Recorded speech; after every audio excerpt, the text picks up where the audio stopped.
Hi friends, நம்ம விஜய் மல்லி ஸ்டோரியில் வந்துட்டு பானை வந்து திரண்டு வெண்ணெய் வர டயத்தில் இப்போ பானையை உடைச்ச கதையாக இந்த மாதிரி விஷயங்கள் எல்லாமே நடந்து முடிஞ்சிருக்கு.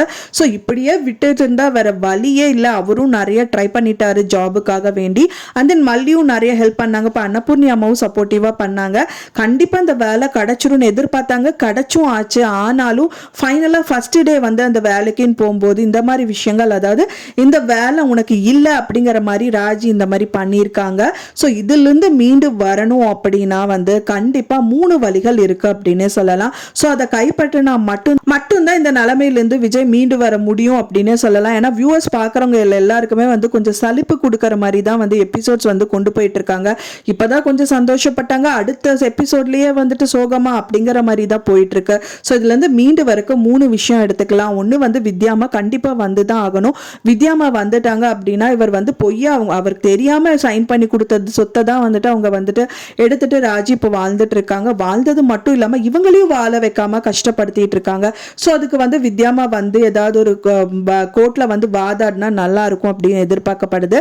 இன்னொரு விஷயமா வந்துட்டு அவங்க ஊரை விட்டே போயிட்டு அவங்க வந்துட்டு புதுசா ஏதாவது ஒரு பிசினஸ் பண்ணி பொழைச்சிக்கிட்டாங்க அப்படின்னா கூட அவங்களுக்கு நல்லா இருக்கும் அப்படின்னு சொல்லலாம். ஆனா அது வந்து ராஜிக்கு தெரிய வராம இருக்கணும். ஒன்ஸ் அதுவும் தெரிஞ்சுட்டாங்கன்னா அங்கேயும் போய் வந்து தொந்தரவு கொடுக்க தான் போவாங்க.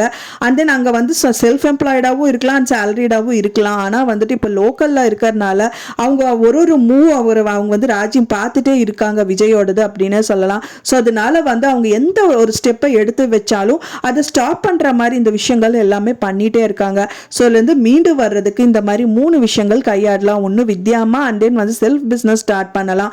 அண்ட் தென் வந்து சொந்த ஊர்லேயே இல்லாமல் வேற ஏதாவது ஊருக்கு வந்து மல்லி அண்ட் தென் வெண்பா பாப்பா எல்லாரும் கூட்டிகிட்டு போயிட்டு பொழைச்சா நல்லா இருக்கும் அப்படின்னு தான் நான் எதிர்பார்க்குறேன். ஏன்னா இப்போ இருக்க வந்து பார்த்தீங்கன்னா ஸ்டோரி ரொம்பவே வந்துட்டு கஷ்டமாக சோகமாக போயிட்டு இருக்கு. வித்யாமா வந்தால் கொஞ்சம் ஆறுதலாக இருக்கும். அப்படி இல்லைன்னா இவங்களே வந்து கையாளலாம். ஸோ இந்த மாதிரி வழிவகைகள் இருக்கு. ஸோ என்ன நடக்க போகுது அப்படிங்கிறது தெரியல ஃப்ரெண்ட்ஸ். நீங்கள் என்ன நடந்தால் நல்லா இருக்கும் நீங்கள் நினைக்கிறீங்க அப்படின்னு சொல்லிட்டு உங்களோட கருத்துக்களை எனக்கு மறக்காம கமெண்ட்ல ஷேர் பண்ணுங்க. நான் சொன்னது தகவல் உங்களுக்கு பிடிச்சிருக்கும்னு நினைக்கிறேன் ஃப்ரெண்ட்ஸ். பிடிச்சிருந்தா மறக்காம லைக் பண்ணுங்க, ஷேர் பண்ணுங்க, கமெண்ட் பண்ணுங்க, சப்ஸ்கிரைப் பண்ணுங்க. மேலும் இன்னொரு மல்லி சீரியல் அப்டேட்டோட நெக்ஸ்ட் மீட் பண்றேன். தேங்க்ஸ் ஃபார் வாட்சிங் மை வீடியோ ஃப்ரெண்ட்ஸ். நெக்ஸ்ட் வீடியோல பார்க்கலாம்.